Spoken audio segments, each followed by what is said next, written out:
Okay mga kababayan, Chris Ulo po at welcome back po ulit dito sa ating YouTube channel. Okay, ito mga kababayan, pag-usapan ho natin, ito hong si nawalang, tawagin na rin ho nating bayani na si Miss Nora Honor. Aha. Hindi naman ho lingid sa inyong kaalaman na si Miss Nora Honor, yung ating legendary ho na artista. Maituturing ho rin nating bayani kasi grabe ho ang mga iniwang napakaganda. Napakaganda hong pelikula sa tinatawag nga ho nilang pinilikulang tabing. Tama ba? At tinagurian ho itong national artist. Hindi ho lahat ng artista na bibigyan ho ng ganyang tawag or parangal. Hindi naman ho lingid sa inyong kaalaman na itong si Miss Nora Honor ay pumanaw na ho, no? Actually, ako rin ho nagulat, no? Medyo na-shock kasi alam naman ho natin ito si Miss Nora Honor tatakbo pa nga ho ito ng isang party list diyan sa Congress. Di ba nag-file ho ng certificate of candidacy ito. Nag-speech pa ito doon sa COMELEC after niya mag-file. Kaso, nung umandarang araw, nag-withdraw. Nag-withdraw ho siya. Ngayon, sumakabilang buhay ho. Ito ho si ating, especially ako, nanay-nanayan ko ho, no? Naming mga TVJ Defender sa showbiz, si Nanay Christopher Min. Shoutout sa'yo, Nanay. Meron ho siyang binulgar.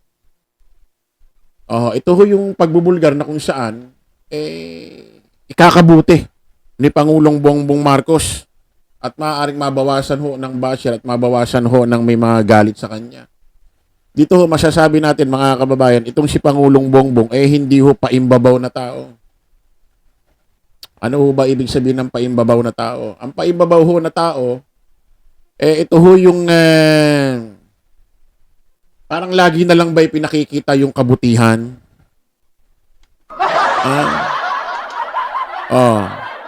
Syempre, ito si Pangulong Bongbong, kung may mga gagawing magagandang programa sa Pilipinas, Luzon, Visayas, Mindanao, tutulong sa mga nasalanta ng lindol or bagyo or anumang baha, talagang makikita yan. Kasi serbisyong pampublikong bayan yan makikita talaga yan. Pero yung tinatawag na tulong personal, hindi ho talaga niya pinakikita. Ibig sabihin, hindi ho paimbabaw na tao ito. Hindi katulad ng ibang politiko dyan. Hindi katulad ni Bongo. Putik manlilibre lang ng kwek-kwek sa kalsada sa mga bata, ilalive. Manlilibre ng ice cream sa mga bata, ilalive. Papakyawin yung banana queue na tindera, nagtitinda ng banana queue, ilalive, iba-vlog. Magsisimba, magdarasal dun sa puon, nakaluhod, nakaganyan, ilalive, iba-vlog. Ano yan? Yan ho yung mga paimbabaw na tao tulad na ginagawa ho ni Bongo, yung lagi na lang ipinakikita na mabuti sila. Lagi na lang inihahayag sa mamamayang Pilipino na matulungin sila, madasalin. Ganyan. Isipin mo, pati pagdarasal, ibibideo, ilalive.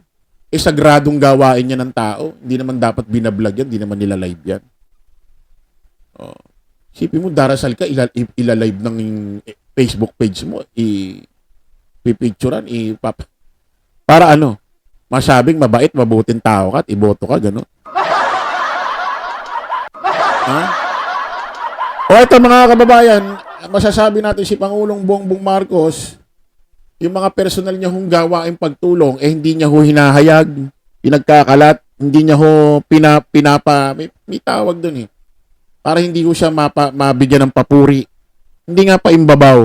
Pakinggan niyo ho itong binulgar ni Nanay Christopher Min, okay? Ang nagbayad, ang Pangulong Bongbong Marcos po. At ang binayaran po niya, PCSO ang nagbayad, ang Pangulong Bongbong Marcos po. At ang binayaran po niya, may kumakalat, yung naiwang bill ni Miss Nora Honor sa ospital. Kasi pumanaw na siya. Maaaring sa ospital siya pumanaw. Ganun nga. May naiwang bill. May naiwang gastusin ng pamilya. hindi raw totoo na PCSO ang nagbayad. Mismong personal si Pangulong Bongbong ang nagbayad, mismong pera niya.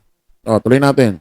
Paalam ako kung po pwedeng sabihin. Tsaka hindi rin naman po may tatago. May mga kakilala po ako sa Medical City. At sasabihin din naman 800,000 plus po ang binayar. Inililihim pa. Wag pa raw pagsabi.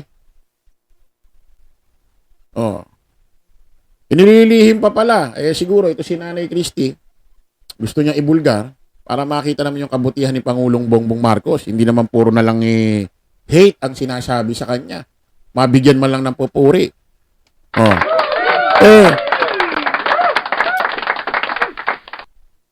Si Pangulong Bongbong hindi kita nyo ayaw ipagkalat pa. Ayaw niyang pagsabi, ayaw niya ipakalat. Pero yung iba nga dyan, sabi ko sa inyo, si Bongo manlilibra lang ng kwek-kwek, ilalive. Sus Mario Joseph. Nangyari na. Ng ating Pangulo at ito po ay malaki kaya lang minus sa ganito, minus na ganyan, ibawas ang pagiging senior citizen. Ang naiwan po, 800,000 pesos. Kaya maraming salamat sa ating Pangulo sa Sobra-sobra pa pala sa 800,000 kaso may mga binawas. Yun nga, yung mga tawag dito, senior, yun nga, di ba? Kasi may senior citizen, may ID siya, so may bawas yun. At kung ano-ano pa. Yung natira, 800 mahigit yata, binayaran mismo ang personal ni Pangulong Bongbong. Alino, sa hospital bills ni Miss Nora Honor sa pamamagitan ni Miss Imelda Papin. Ayun pa, ha? Kapag mabigat Sa pamamagitan daw ni, Miss Imelda Papin. Baka hiningi ng tulong ni Ma'am Imelda kay Pangulong Bongbong na, Mr. President, ba, pwede natin tulungan si ganyan-ganito. Hindi siguro nagdalawang isip si Pangulong Bongbong. Nagbigay agad ng tulong. Binayaran agad. Ayaw pa pagsabi raw sinabi ba ito ng Malacanang? Breaking news. Pangulong Bongbong ang nagbayad ganito ganyan. Wala naman. Ultimong itong si Undersecretary ng PCO, si Atty. Claire Castro. Hindi sinabi ito. Kasi kung gustong ipagyabang, gustong ipagmalaki ng Malacanang ito, na gumawa ng mabuti si Pangulong Bongbong, Miss Nora Honor, para mabigyan siya ng papuri, pwedeng sabihin kay Atty. Claire ito na, Undersecretary, mamaya may press conference ka, di ba? Isama mo ito sa iyong pagbabalita. Pag-update sa taong bayan. Yung bill ni Miss Nora Honor, binayaran ni PBBM. Sabi mo mamaya sa press conference. Pwede yan Pwede yan.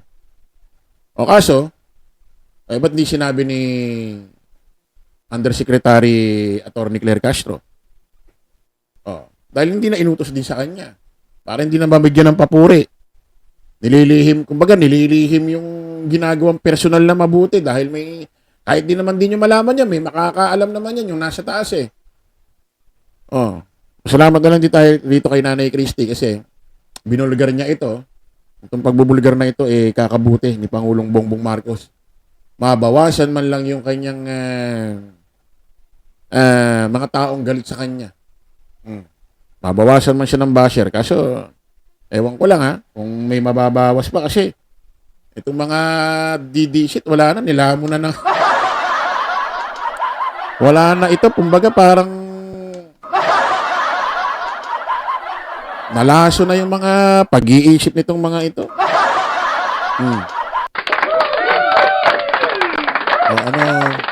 Ano masasabi nyo dyan?